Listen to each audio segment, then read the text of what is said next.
Assista agora o programa Mais Cidadão.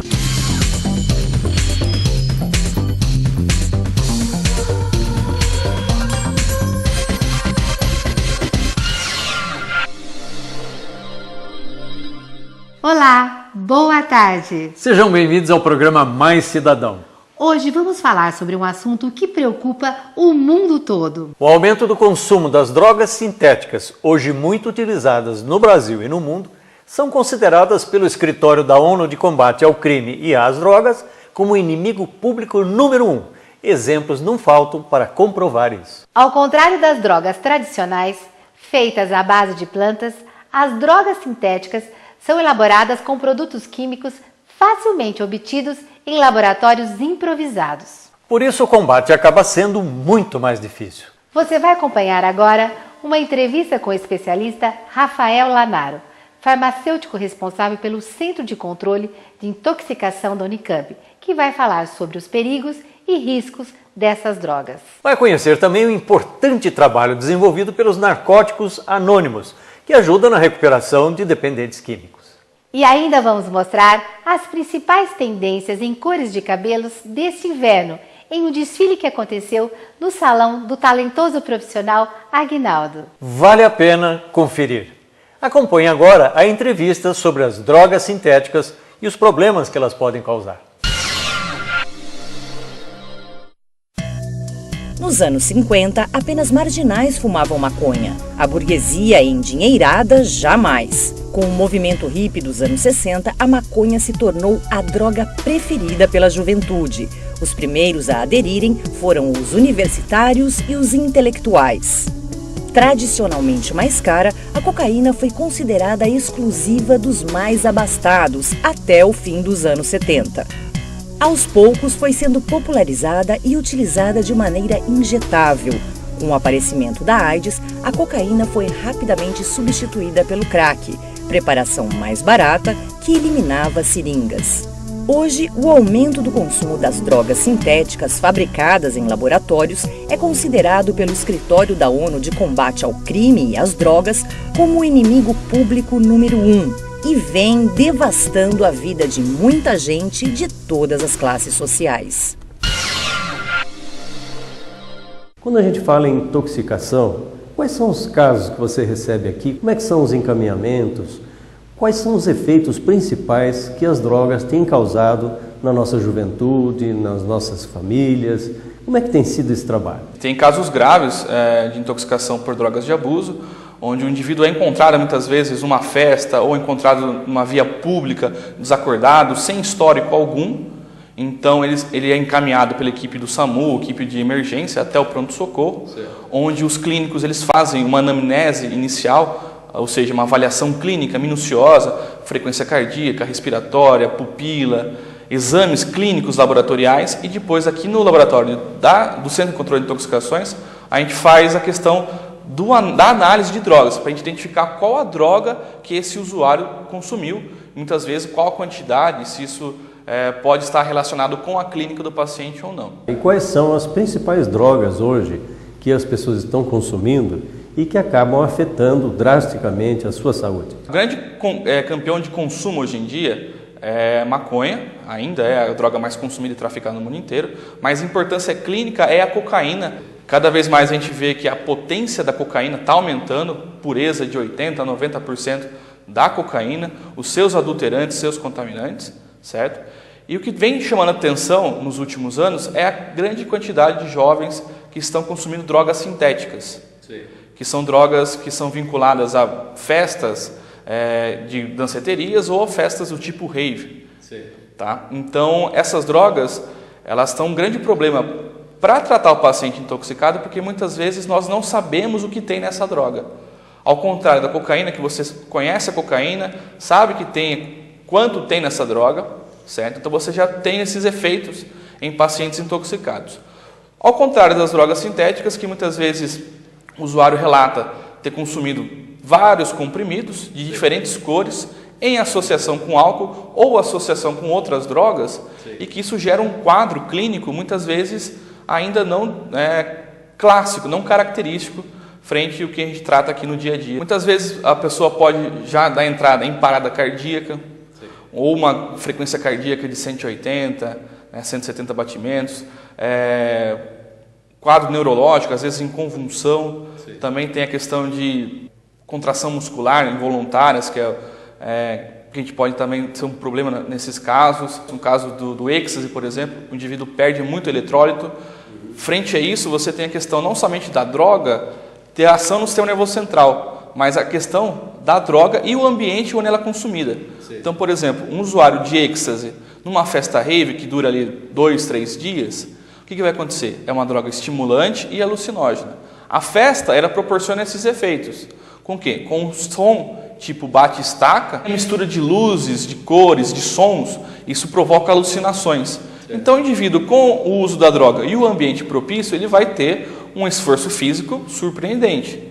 Vai chegar ao limite máximo de esforço.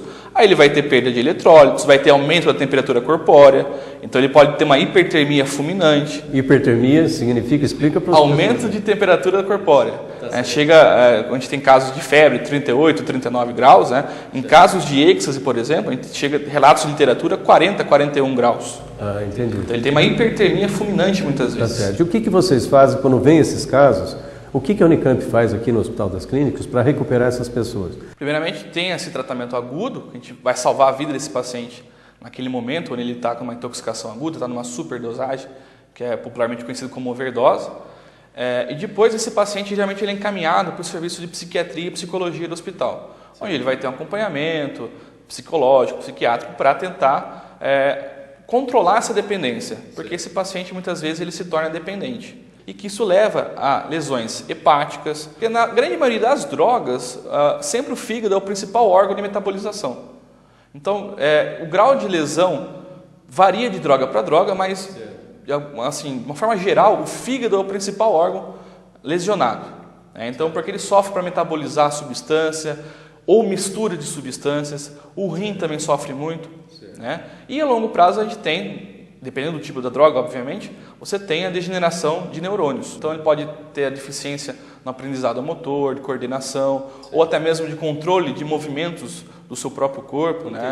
Então isso pode acontecer muito, depende da região onde ocorreu essa degeneração de neurônios. Essas drogas novas, como metanfetamina, por exemplo, que é uma droga sintética, não é? Quais são os perigos que esse uso pode trazer para os usuários? Metanfetamina, a gente vê a questão de comparação, por ser uma droga sintética, em comparação com uma droga, teoricamente, de origem natural, como a cocaína é extraída das folhas da coca. Uma comparação breve, a cocaína, hoje em dia, produz efeitos de até 1 hora, dependendo da quantidade que o indivíduo usou. A metanfetamina vai provocar os mesmos efeitos, só que o tempo de efeito da metanfetamina dura 12 horas.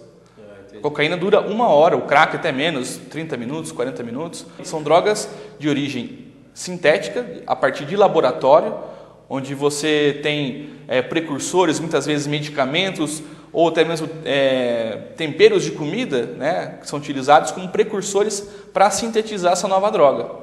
Então, quer dizer o quê? Quer dizer que vai ter uma substância que, teoricamente, as pessoas podem se confundir com medicamento, porque a principal forma de apresentação é medicamento, é a forma de comprimidos, e isso vai gerar muito maior potência em relação às drogas de origem natural. A maconha também provoca efeitos maléficos à saúde das pessoas? Sim, não é porque é uma droga teoricamente rotulada como de origem natural, uma droga que não vai ter overdose, como a gente não tem no caso da maconha, então as pessoas têm essa falsa sensação que é uma droga segura, e na verdade não é. A gente tem a questão também de, por exemplo, ter adulterantes nessa maconha. Então a gente já detectou praguicidas incorporadas na maconha, vários tipos de fungos incorporados na maconha. Sim. A modificação genética da planta. Então quer dizer o quê? Que hoje a gente não tem uma droga 100% natural. A gente tem vários contaminantes, vários processos de manipulação até da droga natural. E os efeitos a longo prazo são difíceis de você ter essa previsão dos efeitos pela questão de você não ter um estudo controle em animais de laboratório, em seres humanos, um estudo onde você sabe quais são os reais efeitos a curto prazo e a longo prazo. Por exemplo, em relação ao álcool, que é uma droga lícita, que existe vamos dizer, o uso social do álcool, mas ele também tem causado intoxicações graves, né? Sim. Das drogas lícitas, o álcool é a mais consumida no mundo inteiro ainda. Essa questão da resposta da intoxicação do álcool ou de outras drogas mesmo, isso a gente está vendo que cada vez mais é uma resposta individual. Sim. O fator genético, ele está ditando cada vez mais quais são os efeitos, né, muitas vezes imprevisíveis dessa intoxicação. Em relação a essa droga que se chama uma droga nova, uma espécie de derivado de cocaína, que é a Ox. É uma droga nova mesmo? É uma derivação do crack, da cocaína? Existe detergente, de querosene junto? Ou os efeitos são mais graves do que o da cocaína normal? Então, como está sendo vinculado na mídia, eu acho que tem muito erro, muito equívoco por alguns profissionais que nem esperaram saber o que tinha na droga para realmente falar os efeitos. Semana passada acabou de sair um relatório da Polícia Federal, feito com amostras de crack, de oxi, lá do Acre, onde você tem a porta de entrada dessa substância que foi relatado, e que a Polícia Federal, através do seu acervo de laboratório, fizeram análises detalhadas, eles constataram que não é uma nova droga, que não tem hidrocarbonetos, que seria o caso do querosene, o cal virgem também não tem, ou seja, a Polícia Federal conclui que não é uma droga nova, é apenas uma nova, é um crack, né? Mais potente, teoricamente é o crack, só que o grau de pureza está variando de 50% a 80% no crack. Vamos supor, o usuário que está acostumado a usar uma pedra de crack, que tem 50%, se ele for querer utilizar uma pedra de 80%, ele vai ter o risco maior de overdose. Porque ele acredita que a droga que ele está usando tem a mesma potência que ele comprou há dias atrás. Então, ele não sabe quanto tem naquela droga.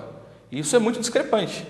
Você não tem essas drogas, é muito rústico, muito sem qualidade alguma. Então não tem uma concentração que vai ser uniforme, igual tem no medicamento. É possível desintoxicar permanentemente um jovem que entrou no mundo das drogas, já avançou, já está num estado complicado? É possível um pai retirar esse filho colocando num programa onde ele toma medicamentos que combatem isso? Como é que a gente tira essa pessoa do vício?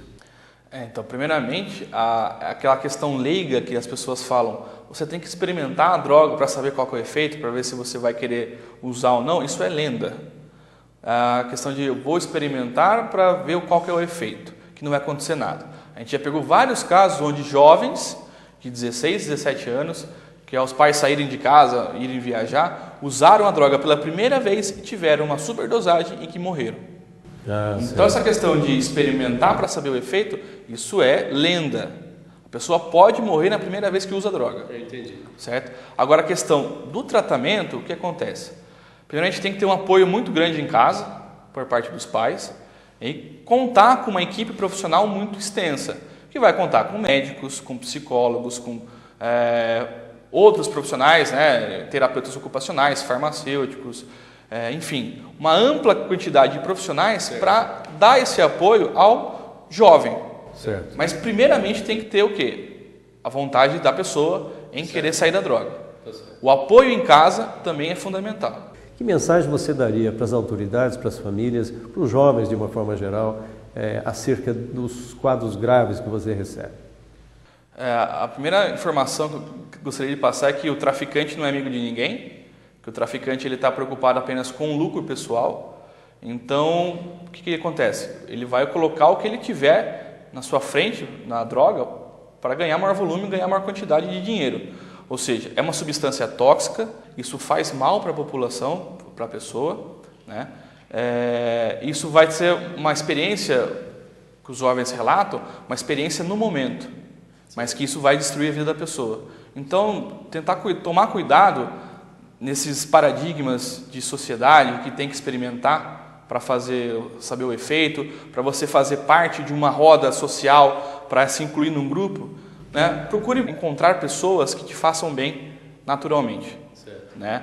O âmbito familiar, o âmbito dos amigos, dos verdadeiros amigos, aqueles que te respeitam como as pessoas são. Então, ter essa mente, né? A família, no caso a crença, muitas vezes em religião ou outro ser superior, e a amizade e a felicidade de uma forma geral.